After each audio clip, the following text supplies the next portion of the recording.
Here's the thing.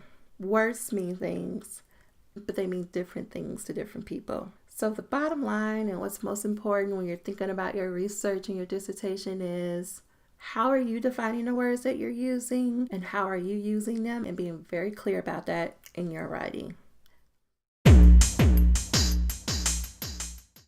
Conceptual or theoretical framework. What's the difference? And which one do you use? That's what I'll be talking about today on this video.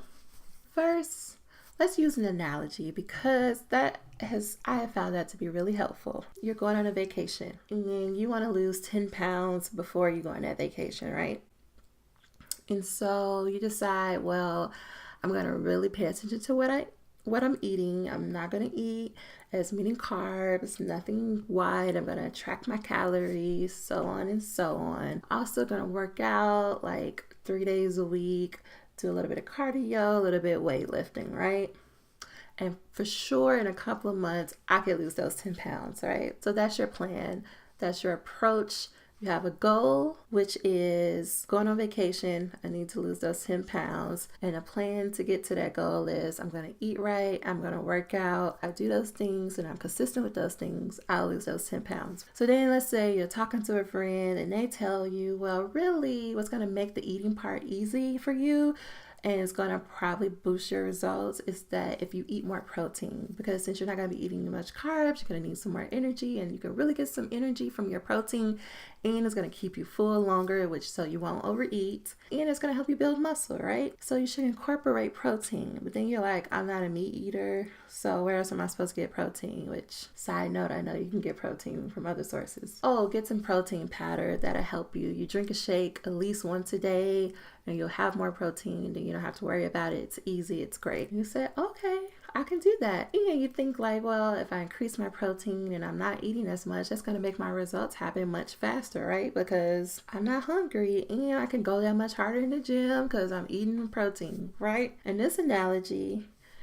your goal, losing 10 pounds a week, let's just say that's your purpose statement of your research project, right? And the plan of I'm going to eat right, I'm going to work out 3 days a week, I'm going to be consistent with that, we're going to say that's your conceptual framework because that's how you're going to get to that purpose, right? And then when your friend tells you about the protein powder, eating more protein and doing it with protein powder, that's your theoretical framework because it's helping you, give you more structure to how you're going to be consistent with your plan to achieve your goal. Makes sense? Okay. Conceptual framework is defined as an argument about why the topic one wishes to study matters and why the means proposed to study it are appropriate and rigorous.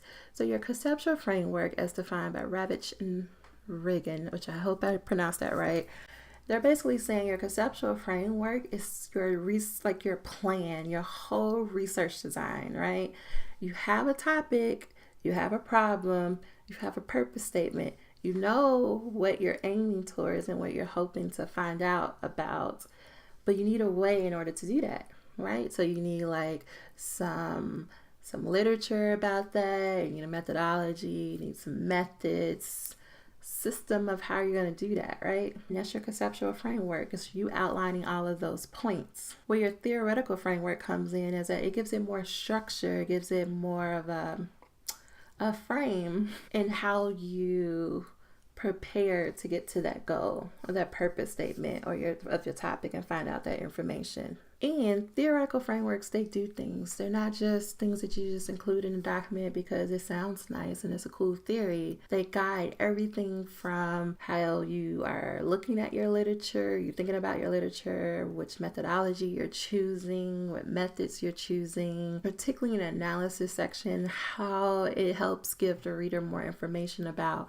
how you as the research instrument, because in qualitative research, we're the research instrument, how you are looking at the data and you're organizing the data and how you're making it make sense to you. The theoretical framework provides language, it provides guardrails, so to speak, for you and how you're thinking about the data. You need a conceptual framework You don't necessarily need a theoretical framework, but most people think you have to have one, and you don't have to have one. But when you have a critical paradigm, yes, you need a theoretical framework because that's going to guide you. So that was a very silly and funny example of the difference between conceptual and theoretical framework. I hope that helps. Again, the most important thing is for you to continue to do your research, and how you choose to define and use a word, you stick with that and you be consistent and you have sources to back that up. Okay?